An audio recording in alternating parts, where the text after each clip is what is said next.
Bien, ce soir, je voulais juste être dans l'actualisation des données et donc être dans l'actualité, donc Noël, la nativité.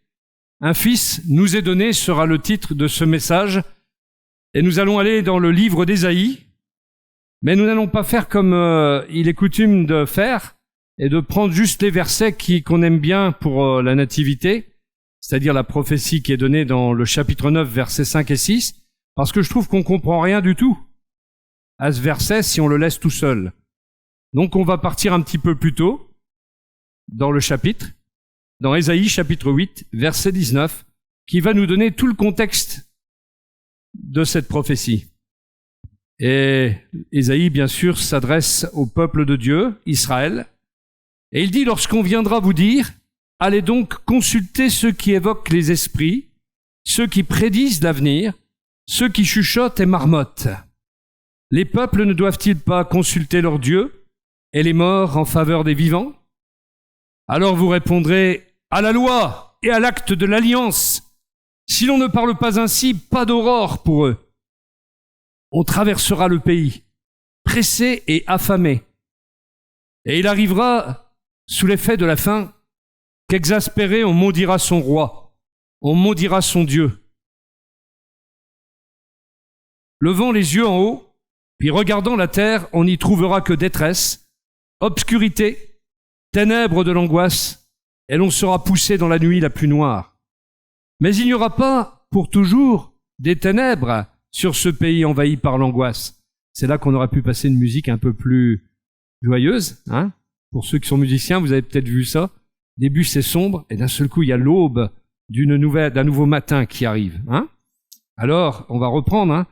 Mais il n'y aura pas toujours des ténèbres sur ce pays envahi par l'angoisse.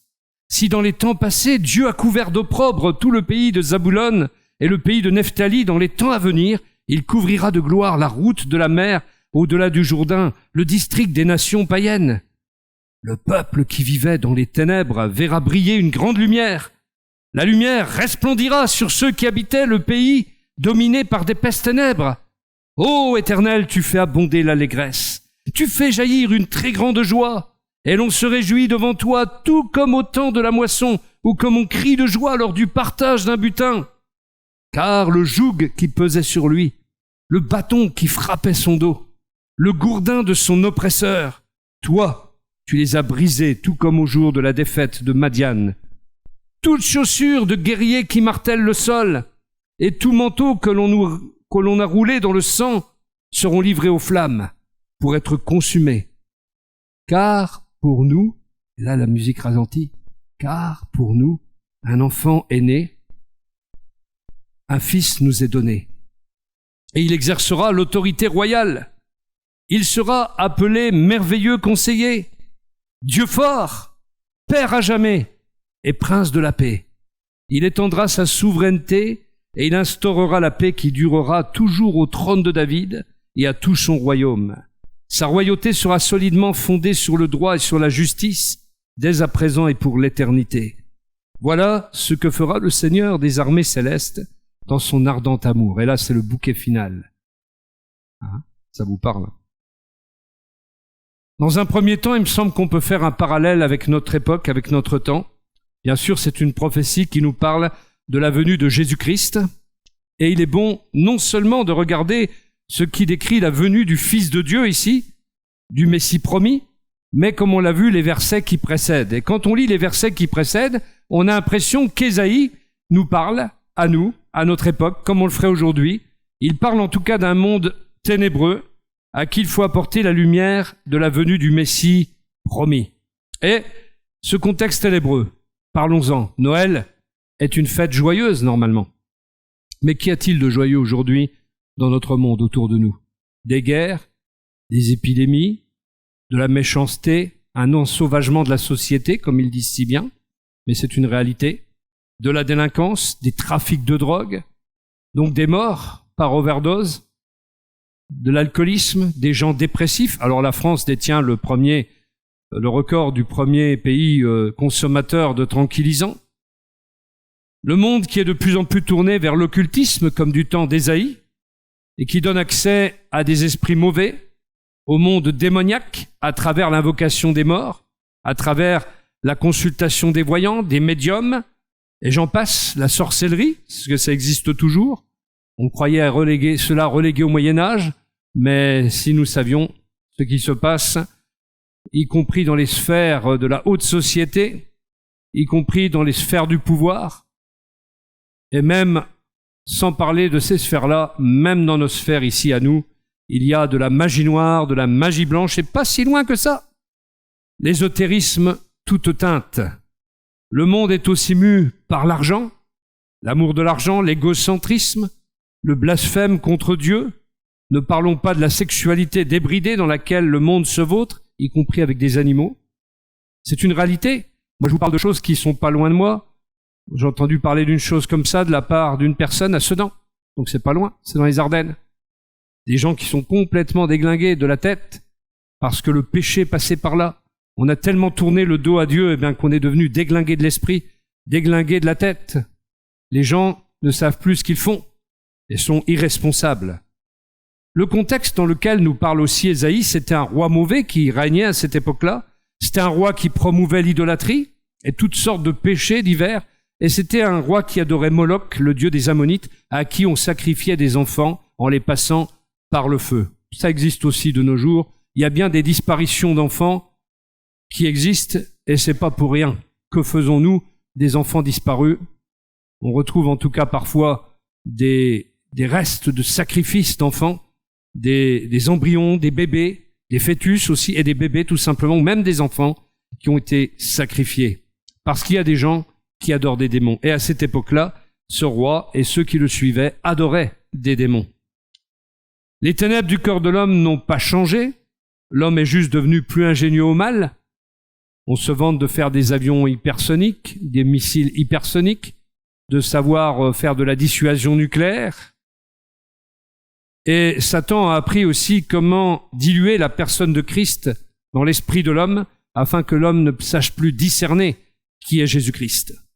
Et ce qui est étrange, c'est que malgré leur rejet du Seigneur, malgré leur rejet de Jésus, les hommes ont toujours pour autant à chercher un sauveur. N'est-ce pas ce chanteur populaire, Daniel Balavoine, qui à la fin d'une chanson disait « Où est le sauveur ?» Et bien souvent dans des chansons, on retrouve cela. Les chansons traduisent au fond les malaises de la société, les malaises que les artistes savent si bien, je dirais, mettre en musique, mettre en parole également. Et donc, où est le sauveur, disait ce chanteur, mais d'autres le disent à leur manière, mais ils cherchent un sauveur. Parfois, il y a des femmes qui cherchent un sauveur dans l'homme et des hommes qui cherchent un sauveur ou plutôt une sauveuse dans la femme. On idolâtre l'être humain, ou alors c'est des animaux, ou bien toutes sortes de choses, des stars. Il y en a qui voient, quand vous voyez dans l'état dans lequel certaines personnes se sont mis à cause du foot, on peut aimer le foot, mais il y a des gens qui se sont mis dans des états quand même terribles. On a vu un président d'ailleurs, notre président, qui était complètement hystérique, mais en dehors de lui, bien des gens étaient comme cela. J'ai vu des gens qui se mettaient dans des émotions terribles. Ils pleuraient comme s'ils avaient perdu leur grand-mère. Et quand ils perdent leur grand-mère, ils ne sont pas remplis d'autant d'empathie, ne sont pas remplis d'autant de tristesse. C'est malheureux de voir ça, mais c'est la réalité. Et c'est le monde dans lequel nous vivons. L'homme a toujours cherché un libérateur, quelqu'un qui apporterait la paix. Et Dieu, dans sa parole, nous dit qu'il a envoyé un sauveur. Mais les hommes ne l'ont pas reçu, ils n'en ont pas voulu et n'en veulent toujours pas parce que les ténèbres n'aiment pas la lumière, tout simplement. Oui, car le bébé qui est né à Bethléem, c'était bien le sauveur du monde, c'était notre Rédempteur, le Rédempteur du monde. Dans l'évangile de Jean, au chapitre 1, verset 11, et on en a parlé l'autre jour, lors de la fête des enfants, on avait cité ce verset, la parole de Dieu, elle est venue chez les siens, et les siens ne l'ont point reçue. Pourtant, la Bible nous dit que Dieu, lorsque le moment a été fixé au temps marqué, ce moment-là est arrivé où le Messie est venu. Dieu a envoyé son Fils, né d'une femme, et placé par sa naissance sous le régime de la Torah, de la loi. Et Jésus est arrivé au moment stratégique de l'histoire des hommes. Au moment stratégique, Dieu n'était pas en retard dans l'envoi du Messie, Dieu n'était pas en retard, Jésus n'était pas en retard, il est arrivé quand il le fallait, au moment de l'histoire où il le fallait. Savez-vous que par exemple, dans les 3 siècles qui ont précédé la venue de Jésus, eh bien Alexandre le Grand a conquis au-delà de la Grèce, d'immenses contrées, d'immenses espaces, et avec tous les habitants qui habitaient évidemment les pays qu'il a conquis. Et grâce à cela, la langue grecque est devenue la langue commune, un peu comme l'anglais aujourd'hui. On appelait ça la koiné, la langue commune. Et ça a favorisé la propagation rapide de l'Évangile. En fait, Dieu, à travers l'histoire des hommes, a préparé la venue du Messie. Dans les 3 siècles qui ont précédé, cette préparation a consisté à faire que les hommes parlent une langue que beaucoup comprenaient au niveau commercial, économique, politique et autres. Et ça a permis très rapidement, quand l'heure est arrivée, la diffusion, la propagation de l'Évangile et le développement, l'essor des églises nées de cette prédication. Dans Isaïe, au chapitre 49, verset 8, nous lisons « Ainsi parle l'Éternel, au temps de la grâce, je t'exaucerai, et au jour du salut, je te secourrai, je te garderai, et je t'établirai pour traiter alliance avec le peuple, pour relever le pays, et pour distribuer les héritages désolés. » Dieu, dans ce passage, annonçait aussi qu'il allait envoyer quelqu'un pour faire du bien au pays, pour le sauver et pour le relever. Et pour l'Église ici, Jésus a été envoyé, le Saint-Esprit aussi, pour nous faire du bien, pour nous sauver et pour nous relever. 2 Corinthiens 6, verset 2, l'apôtre Paul a repris ce passage que nous venons de lire. Dans 2 Corinthiens 6, 2, il dit « Car il dit, au temps favorable, je t'ai exaucé. Au jour du salut, je t'ai secouru. Voici maintenant le temps favorable, voici maintenant le jour du salut. » Il n'est pas trop tard pour être sauvé, même encore aujourd'hui, le maintenant que l'apôtre Paul a employé, il est toujours valable. C'est toujours aujourd'hui jusqu'à ce que la porte de la grâce se ferme. Tu peux être sauvé jusqu'au moment où cette porte se fermera. Mais pour tous les jours, c'est le jour du salut. Aujourd'hui est maintenant le jour du salut. Si quelqu'un n'a pas fait la paix avec Dieu, en Jésus-Christ, il est possible, de se réconcilier avec Dieu en se tournant vers Jésus chaque jour, parce que c'est aujourd'hui le temps favorable, aujourd'hui le temps du salut, de votre salut. Ésaïe a donc annoncé qu'un jour viendrait un sauveur ou un sauveur envoyé par Dieu serait présent sur cette terre. Et même si ce sauveur est déjà venu il y a 2000 ans, il a toujours été le temps depuis ce temps-là de le recevoir et de le reconnaître. Christ, le Messie, Christ, le sauveur du monde, est disponible pour toute la planète, pour toute la race humaine depuis plus de 2000 ans. Et cependant, les hommes continuent de le rejeter, les hommes continuent de le refuser. Et pourtant, ça fait plus de 2000 ans que Jésus est disponible. Bien sûr, ceux qui sont dans la charrette, dans le char de ceux qui ont accepté de le suivre, eux, ils sont déjà sauvés, mais en proportion de toute la terre, c'est peu. Et dans notre période, depuis le XXe siècle, je pense que Dieu a fait rentrer davantage d'hommes et de femmes que dans toutes les autres époques, à travers les grandes moissons qu'il a opérées par son Esprit Saint. Il a envoyé bien sûr des hommes, des ouvriers, mais sans la puissance du Saint-Esprit, ces ouvriers n'auraient pas pu mener à bien le travail qu'ils ont exécuté pour lui. Et le royaume de Dieu s'est étendu depuis la fin du XIXe siècle, début du XXe, et partout, Afrique, Asie, tous les continents ont été atteints par l'Évangile. Il reste très peu de peuples, je pense, qui sont non atteints par l'Évangile. Et les organisations missionnaires y travaillent, ayant cette vision de gagner toujours et toujours ceux qui ne sont pas atteints, parce que soit ils sont dans une peuplade peut-être encore un peu primitive, mais il y en a de moins en moins, et l'Évangile, gagne ces peuplades-là. Et un gros effort aussi a été fait pour ne pas non plus détruire les cultures de ces gens-là. En même temps, les hommes qui rejettent Dieu continuent pourtant de fêter Noël, mais ils transforment la fête de la naissance de Christ en matérialisme maladif et au lieu de se réjouir dans la joie toute simple de Noël, et ils font plutôt une plaisanterie de cela. Mais la nativité, Noël, c'est la présence de Dieu, c'est Emmanuel qui vient parmi nous, Dieu parmi nous. Et c'est ce qu'il y a de mieux. Et peut-être quelqu'un pourrait dire, moi j'ai pas trop d'argent en cette période, je vais pas manger des kilos de dinde, des kilos de chapon, des kilos de je ne sais quoi. Peut-être que je vais manger comme dans le temps, des gaufres, avec un peu de mandarine. C'était comme ça avant les Noëls, ils étaient simples, mais les gens étaient plus joyeux, bizarrement. étaient beaucoup plus familiaux, beaucoup plus unis.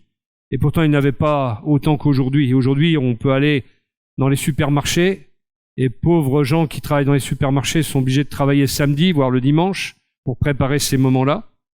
Et tout simplement parce que notre société est devenue consumériste dans tous les sens du terme, et on a fait de ces fêtes-là, de fêtes comme Noël, une période commerciale, une quinzaine commerciale en quelque sorte. Et c'est bien dommage parce que, au fond, dans la simplicité, dont on peut trouver la joie, on peut trouver la communion avec Dieu, on peut trouver une communion familiale renouvelée dans la présence du Seigneur, mais malheureusement, les gens de ce monde, ont fait de Noël une drôle de fête. Et il ne faudrait pas que nous tombions nous-mêmes dans le piège des excès de table, dans le piège de ce matérialisme un peu maladif, mais tout en fêtant, soyons simples, honorons le Seigneur dans notre conduite, honorons le Seigneur dans notre façon d'être, et ça sera le plus beau cadeau lui faire, lui qui nous a fait le plus grand des cadeaux. En tout cas, c'est pourtant à cette période qu'il faut insister de plus belle pour annoncer et proclamer que Jésus est le Sauveur. Toutes choses ont été faites par Jésus. Il est venu dans le monde, et le monde ne l'a pas reçu, ne l'a pas connu, mais pour ceux qui le reçoivent, la promesse, elle est vraie. Et je suis toujours un peu étonné de voir le manque d'enthousiasme des chrétiens à faire des fêtes de Noël, à promouvoir ce qu'est Noël réellement. Et j'ai entendu une prédication récemment d'un frère de Strasbourg qui expliquait ce qu'était le sapin de Noël. On nous a fait des histoires parce qu'on mettait un sapin de Noël dans l'église il n'y a pas si longtemps, mais il expliquait toute l'histoire, et en fait l'histoire elle est protestante. Et peut-être aurons-nous un jour l'occasion d'en parler, mais je ne vais pas reprendre sa prédication, mais tout le sens même du sapin tourne autour de ce qu'a fait Jésus. Et en tout cas, on se servait du sapin de Noël dans les années 1500-1600 à Célestat, en Alsace, pour quoi faire? Pour faire des scénettes qui rappelaient ce qu'avait fait Jésus à des gens qui ne pouvaient pas lire parce qu'ils étaient illettrés. C'était l'évangile proclamé avec des moyens créatifs de l'époque. Le sapin a donc été un moyen créatif d'évangélisation. Je crois que des fois l'ignorance, ça mène au mépris de toute chose, ça amène à des discussions oisives, vaseuses, vides de sens, futiles et qui n'apportent rien, alors qu'il faudrait se renseigner, se documenter et finalement réaliser que même dans les ailes de la foi, il y a un cantique qui s'appelle « Mon beau sapin ». Et oui, et qui raconte l'histoire du bois à travers, pour parler de l'œuvre du Seigneur. C'est étonnant, finalement, que les chrétiens ne promeuvent pas cette fête, ne promeuvent pas toute cette réalité, comme s'ils étaient blasés. Mais c'est vrai que nous vivons cette fête-là tous les jours. Tous les dimanches, nous célébrons Noël d'une certaine façon. C'est vrai aussi, mais ne soyons pas blasés pour autant. Soyons de ces hommes et de ces femmes qui s'émerveillent toujours comme des enfants de ce que Dieu est capable de faire, de ce que Dieu est, de qui il est. Et c'est ce que nous devons faire, je le pense. Il est question donc du salut promis, puisqu'à un moment la musique change, le ton musical change, l'atmosphère musicale change, et il nous est dit « Mais les ténèbres ne régneront pas toujours sur la terre où il y a maintenant des angoisses. » Et Dieu nous dit dans ce passage d'Ésaïe qu'il va dissoudre les ténèbres et faire jaillir sa lumière. Et c'est vraiment ce qui s'est passé quand Jésus est venu. Et nous aujourd'hui, quand nous prêchons que Christ revient, c'est le même message. Sauf qu'il revient après être déjà venu, mais c'est le même message qui doit déchirer les cœurs et qui doit amener la lumière dans les ténèbres. Et une partie donc de cette prophétie s'est réalisée quand Dieu a puni le péché de son peuple, mais en vue du salut à venir. Et Dieu a choisi ensuite la Galilée des nations pour faire venir son Messie, une région qui était à l'époque méprisée. Et pourtant, c'est bien dans cette ville de Bethléem en Galilée que Michée, chapitre 5, verset 1, prophétisait que naîtrait le Messie promis. C'est bien Bethléem, cette ville méprisée de tous, cette région de Galilée méprisée, c'est là, parce que le salut promis, c'était pas un salut institutionnel, religieux, c'était pas un statut qui était même connecté à l'adoration dans le temple. Non, non, non. Le salut que Dieu promettait est ce salut-là, il était lié au monde à venir et au nouveau corps qui allait être formé et devenir un nouveau temple et qui s'appelle Pardon? Dites-le fort, dit le chant. Dites-le fort. L'Église, un temple qui n'est pas fait de chair, par la chair. L'Église, composée de tous les hommes et de toutes les femmes, rachetés au cours des siècles qui allaient suivre la venue de Jésus. Et il nous est dit, le peuple qui marchait dans les ténèbres voit une grande lumière. Sur ceux qui habitaient le pays de l'ombre de la mort, une lumière resplendit. Et ce passage-là, il est cité dans l'évangile de Luc pour montrer ce qui se passe quand Jésus arrive dans son ministère. Et effectivement, tous ces gens qui... c'était tellement ténébreux en Galilée. Rappelez-vous, il y avait quoi? Des boiteux, des lépreux, des gens tordus par la maladie, une femme liée depuis 18 ans d'une infirmité causée par Satan qui courbait son être, des démoniaques, des gens tourmentés. Et Jésus est venu, et tous ces gens-là ont été guéris. Tous ces gens-là ont connu une nouvelle vie. Rappelons-nous de cet homme, le Gadarénien, qui était complètement tourmenté, qui vivait nu dans les sépulcres, et qui, du jour au lendemain, se retrouve assis, vêtu, et dans son bon sens. Un homme transformé, changé. Une conversion radicale, parce que, juste après, sa demande expresse, c'est de suivre le Maître. Le Seigneur a un autre plan pour lui. Je ne sais pas donc si vous vous rappelez, mais finalement cet homme, il va être envoyé dans une mission particulière, va devenir un évangéliste, puisqu'il est dit qu'il doit retourner témoigner dans sa famille et dans sa ville. Et la région qu'il habitait s'appelait la Décapole, c'est-à-dire un ensemble de 10 cités, 10 villes. Et cet homme va évangéliser donc les 10 villes. J'espère qu'il s'en est emparé et qu'il a conquis pour Jésus ces 10 villes. Après, la Bible n'a pas été plus loin pour nous dire ce qui s'était passé, mais en tout cas, toute la région de Galilée fut évangélisée, ça nous le savons. Donc la grande lumière a resplendi quand Jésus est venu. Et Jésus était cette lumière qui est venue dans le monde, et l'aube s'est levée, mais les hommes ont trébuché sur le rocher et la vérité qu'il représente, et ils l'ont rejeté. Alors, frères et sœurs, je vous incite à annoncer Christ, à annoncer la bonne nouvelle qu'il est venu face aux ténèbres de ce monde. Et c'est tout le ministère de Jésus face aux démoniaques, face aux malades, aux péchés et à la mort que nous aussi nous représentons aujourd'hui. Nous sommes les ambassadeurs du royaume de Dieu dans ce monde et nous devons proclamer le même évangile que Jésus nous a laissé. Et nous avons en plus la puissance du Saint-Esprit pour aller de l'avant. 2023 sera une année d'évangélisation où ne sera rien du tout. Et nous allons évangéliser. Amen. Avons-nous à cœur de gagner les âmes, les perdus qui sont autour de nous? Parlons de lui.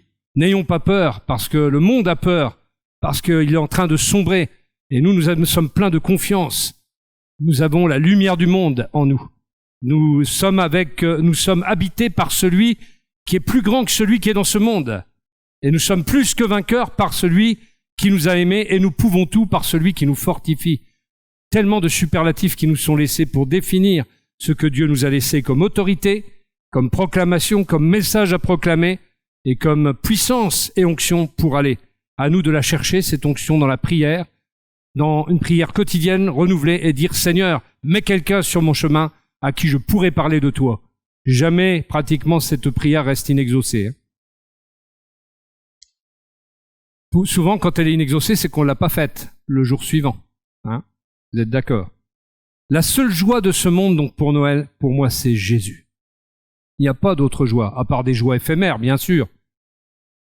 Même les enfants, je vais vous dire une chose, vous pouvez avoir des jouets, je ne sais pas ce que vous allez avoir comme cadeau à Noël, mais les jouets, on s'en lasse au bout d'un moment. Parfois. Déjà, même si vous vous en lassez pas, il y a un âge où on passe, une tranche d'âge où on passe, et puis là, on joue plus avec ça.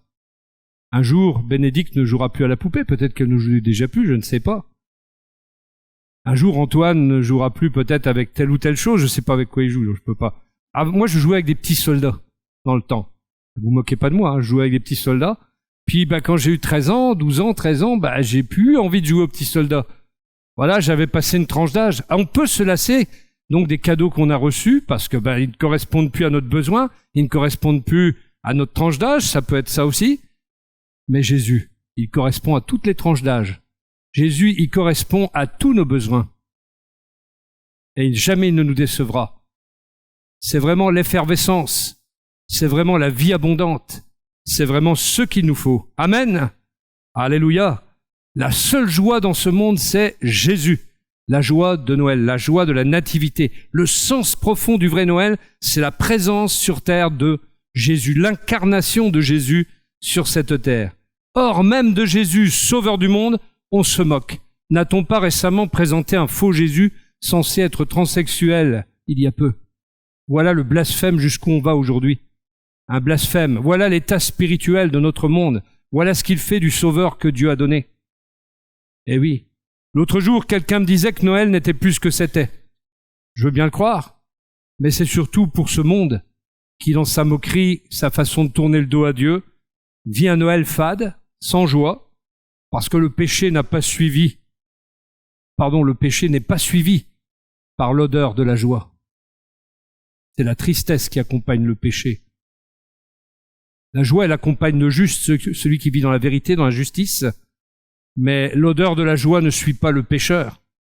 Et quant à nous, cela ne change rien, puisque je vous le dis, nous vivons Noël et Pâques aussi tous les jours dans notre vie, puisque Christ est avec nous tous les jours jusqu'à la fin de ce monde.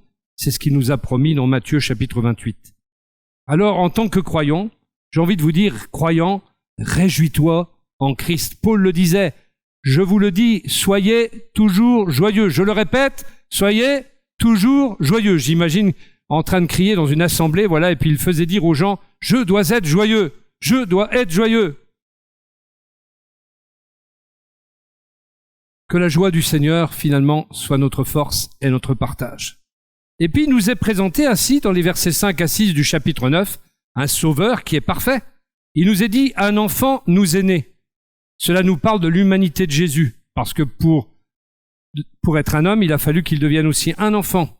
Cela nous parle de son humanité, cela nous parle de son humilité, puisqu'il s'est abaissé à cette condition, lui dont la gloire était divine, la gloire était céleste, la gloire était sans commune comparaison avec tout ce qui existe sur la terre, mais pour autant il s'est abaissé dans la condition humaine.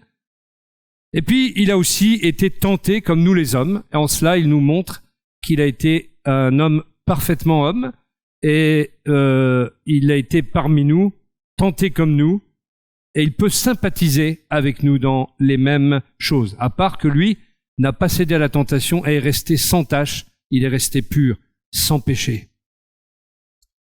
Ce sauveur parfait, il devait mourir pour nous, il devait porter notre péché, il devait se charger de nos douleurs et nos infirmités. Et la Bible nous dit, un fils nous est donné par Dieu. Un fils nous est donné par Dieu, et ça nous parle de la divinité de Jésus. Vous savez pourquoi? Parce qu'il nous a donné le nom de ce fils. Et comment s'appelle-t-il? Ah oui, vous l'avez chanté tout à l'heure, Emmanuel, Dieu avec nous. C'est la preuve, vous rencontrez un témoin de Jéhovah, vous lui citez ce verset-là. Un enfant nous est donné, ils savent qui c'est Jésus. Mais il s'appelle Emmanuel. Il s'appelle Dieu avec nous. Donc il est Dieu. L'équation est facile. Ils ne veulent pas reconnaître la divinité de Jésus, mais pourtant Jésus est Dieu. Un fils nous est donné, il s'appelle Emmanuel, Dieu avec nous. Ce fils qui nous est donné par Dieu, ce titre qu'il reçoit, eh bien, nous parle de sa divinité. Il est Dieu. Ésaïe 7, verset 14 nous dit que ce fils serait Dieu. C'est pourquoi le Seigneur lui-même vous donnera un signe. Voici, la jeune fille deviendra enceinte, elle enfantera un fils, et elle lui donnera le nom d'Emmanuel. Pourtant, elle lui a pas donné le nom d'Emmanuel, elle lui a donné le nom de Yeshua, Jésus. Mais la Bible dit qu'il a le nom d'Emmanuel. Parce qu'au fond, c'est le nom que Dieu donne aussi. Emmanuel, Dieu avec nous. Jésus est Emmanuel. Dieu avec nous, Dieu qui était avec nous, Dieu dans une forme humaine. De lui, Dieu a dit, il est mon fils bien-aimé, en qui j'ai mis toute mon affection. Il devait être Dieu et il devait être homme. Parfaitement Dieu, parfaitement homme, dit le credo. Est-ce que vous savez en qui vous croyez finalement? Est-ce que vous connaissez le credo évangélique finalement? Le credo biblique? Vous savez ce que c'est qu'un credo? C'est tout l'ensemble des choses que vous croyez. Des fois, il faudrait les connaître par cœur, ça peut être intéressant, mais normalement, vous croyez que Jésus était parfaitement Dieu et parfaitement homme. En tout cas, c'est ce que la Bible enseigne.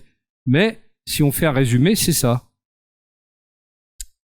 Ce n'était pas un enfant ordinaire, finalement. Il était le Fils de Dieu, conçu par le Saint-Esprit dans le ventre d'une vierge. Il a déchiré les cieux pour venir, comme le dit le prophète, et il est la lumière dans les ténèbres. Il est l'espoir qui chasse le désespoir. Qui peut dire que dans sa vie désespérée, Jésus n'a pas chassé le désespoir? Qui pourrait dire ce soir, Jésus a chassé le désespoir de ma vie? Qui pourrait lever la main pour le dire ce soir? Je m'en doutais qu'André allait dire ça, bizarrement. Je ne sais pas pourquoi, mais je savais qu'elle allait être la première. Mais en tout cas, Jésus chasse réellement le désespoir dans les vies. Il est l'espoir qui chasse le désespoir. Ce Fils qui nous est donné par Dieu, c'est l'homme parfait de Dieu. C'est le seul espoir pour ce monde sombre, ce monde obscur. Pourtant, les hommes ne savent pas qui est le bébé de Bethléem. Il est la promesse qui est venue des fonds des âges, de l'éternité. Il est le Saint d'Israël, l'espoir des nations, le roi de paix, l'accomplissement de tous les espoirs humains, la rencontre de tous les besoins de chacun, et la rencontre de tous les besoins ultimes même de chacun. Quand Jésus rencontre nos besoins, il les satisfait, il les comble. Il est le Sauveur parfait. Et cet enfant dont on se moque, dont on se rit si facilement, à qui on rend un hommage hypocrite, dont on se sert pour l'argent, cet enfant, c'est le Fils de Dieu. Ses perfections sont contenues dans son nom. Il nous a dit qu'il est le merveilleux conseiller, parce qu'il possède la sagesse face à la folie des hommes, et il est la réponse à nos questions, il est celui qui peut guider nos vies par son merveilleux conseil. Mais on préfère se tourner vers des hommes agissant dans le monde occulte. On va voir la voyante, on va voir le devin, on va voir un tel, et finalement on se perd.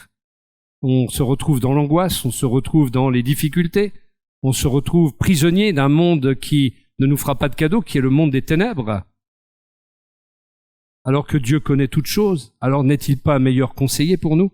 Il connaît tout de vous, tous les besoins de votre cœur, et il sait comment y répondre, comment résoudre vos problèmes, et il veut vous conseiller et vous guider. C'est pour ça qu'il est le merveilleux conseiller. Il est aussi Dieu Tout-Puissant, ce qui prouve encore une fois sa divinité. Il est réellement Dieu, puisqu'il est Dieu Tout-Puissant, c'est-à-dire El Shaddai en hébreu. N'avons-nous pas besoin de force, d'énergie pour vivre? Eh bien, Jésus ne nous montre pas seulement quoi faire, mais il nous donne l'énergie pour le faire. Certains disent, Dieu donne ce qu'il ordonne. Il ne nous donne pas des ordres sans nous donner les moyens d'accomplir ce qu'il nous demande. Et donc, si nous voulons de la force, eh bien, par la puissance de résurrection, la puissance de vie, par la puissance créative de Jésus, par la puissance transformatrice de Jésus, nous pouvons marcher et boire au torrent sans jamais nous fatiguer. Cet enfant, ce Fils qui nous a été donné, exprime sa puissance par des miracles, des signes, des prodiges. Et il est ce Dieu tout-puissant. Donc, il l'a manifesté quand il est venu dans les rues de Galilée en Israël. Il détruit le péché, il détruit les œuvres de Satan, il tue la mort. Rappelez-vous, il tue la mort. D'ailleurs, il a ressuscité Lazare. Il a ressuscité un jeune homme qui venait de mourir, et alors qu'on faisait la procession funèbre dans les rues, avec toute la tristesse de cette mère qui venait de perdre son fils, Jésus pose la main là, et il met la vie, met sa puissance de vie dans ce cercueil, et il ramène à la vie l'enfant, enfin le jeune homme, rendant à sa mère l'espoir qu'elle avait perdu, le cadeau qu'elle avait perdu aussi. Quelle puissance! Il détruit le péché, il détruit les œuvres de Satan, il tue la mort, et il empêche les gens d'aller en enfer. Il guérit, il ressuscite, il soumet des rois, il soumet des royaumes, nous dit la parole de Dieu. Et la Bible dit encore qu'il est le roi des rois et qu'il est le Seigneur des seigneurs. Tel est le Sauveur. C'est pas un sucre d'orge, c'est pas un bébé en chocolat. Et il nous est dit qu'il est aussi Père éternel. Père éternel, à la fois un fils et un père. Un fils nous est donné pour être le Père éternel. Quel paradoxe, hein? Et il y en a beaucoup comme ça dans la Bible, des paradoxes. Il est un enfant dans le temps, mais dans l'éternité, il est un père. Il n'a pas d'âge, il a traversé l'éternité. La Bible dit, d'éternité en éternité, tu es Dieu. Psaume 90. D'éternité en éternité, tu es Dieu. Dieu est éternel. Jésus est éternel, donc Jésus est Dieu. Il promet la vie éternelle à tous ceux qui croient en lui, et il est leur source de vie éternelle. Quiconque croit en moi ne périra pas, mais aura la vie éternelle. Il a l'éternité dans sa main. D'éternité en éternité, tu es Dieu, dit sa parole. Et il nous a dit qu'il est aussi prince de paix. N'avons-nous pas besoin de paix intérieure? Le monde n'a-t-il pas besoin de paix, lui qui est en guerre? Mais au-delà des mondes, des nations en guerre, il y a notre cœur qui est en guerre contre Dieu et notre cœur qui est en guerre contre lui-même. Parce qu'on ne peut pas être en guerre contre Dieu, être en paix avec soi-même, parce que nous dépendons d'un horloger. Et l'horloge aurait une bonne drôle de figure si elle ne dépendait pas de l'horloger. Les aiguilles iraient dans tous les sens, les ressorts, ils seraient jamais réparés. Mais nous avons un créateur qui peut nous réparer, comme l'horloger peut réparer le réveil, l'horloge, la comptoise, etc. Et il nous faut, nous approcher de lui pour qu'il nous répare, parce que nous en avons beaucoup besoin. Prince de paix, prince de shalom. Son royaume est paix. Il est venu apporter la paix de 3 façons. La paix entre un homme et Dieu, la paix intérieure et le repos du cœur, une paix qui, nous est-il dit dans Philippiens 4, dépasse l'entendement, et en même temps, il viendra établir son royaume de paix sur terre, et il régnera comme prince et roi. C'est ce qu'on appelle le royaume millénaire, le millénium, dont il était d'ailleurs question, on ne peut pas évidemment trop s'étendre, mais il en était question à travers quelques aspects dans le passage que nous avons lu au début. Et son nom accomplit tous les souhaits de l'homme, rencontre tous ses besoins dans le nom de Jésus, et il y a la satisfaction de tous les besoins des enfants, les besoins des adolescents, les besoins des jeunes. J'étais jeune, il a satisfait mes besoins. Je suis arrivé trop tard, j'aurais pu le connaître adolescent, mais malheureusement j'étais jeune. Mais je l'ai connu jeune, et il a satisfait mes besoins. Je le connais adulte, il satisfait mes besoins. Je le connaîtrai dans ma vieillesse, et j'espère bien qu'il répondra à mes besoins de vieux. Il me semble que Jésus est cet homme-là, et il est ce Dieu-là. La souveraineté reposera sur ses épaules. Il est question du gouvernement de la terre, du royaume final du Messie, du règne de paix, de son accroissement, de ce royaume qui sera sans fin, un royaume éternel de paix. Le royaume de Dieu millénaire se prolongera dans l'éternité. Il a le droit de régner sur le trône de David par la justice pour toujours.